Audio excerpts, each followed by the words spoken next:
Another common ailment that I see, especially in the elderly population, is shingles, which is the herpes zoster virus or the chickenpox virus that they would have had to have contracted sometime when they were younger. What happens when you grow older, the immune defenses are unable to keep the virus at bay, and what happens is it replicates. Generally speaking, when we see this replication, it occurs at what we call a dermatome level across the chest or the abdomen, usually at one side or the other. What we like to do in these patients, if they've not already been treated with antiviral oral medication, is to perform epidural steroid injections that deposit this steroid anti-inflammatory medicine near the site of the nerve bundles where the irritation of the nerve roots occur.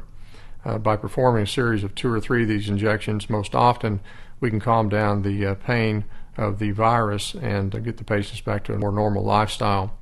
So again, my hope is with Sarah to get her inflammation calmed down these nerve tracts so the shingles will kind of go away and she'll be without pain in this area. A little beepy here, huh? It's just another x-ray picture I'm taking as I advance the needle.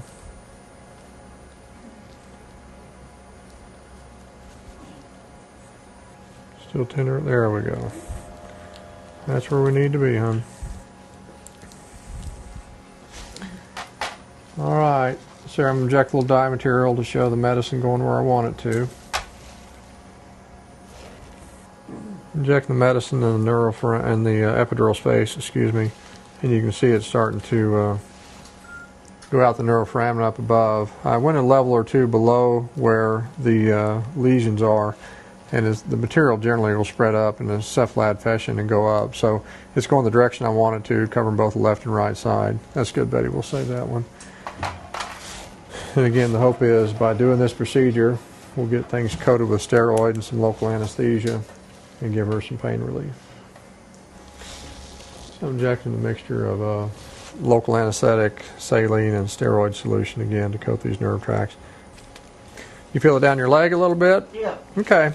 With her age and all, she's going to have a little bit of stenosis in her spine. Everybody does as we grow older, so there's not a lot of room for the fluid to go. So I put a little bit in, wait a few minutes, let the fluid sort of dissipate out. Put a little bit more in, hon. Needles out. We're all through.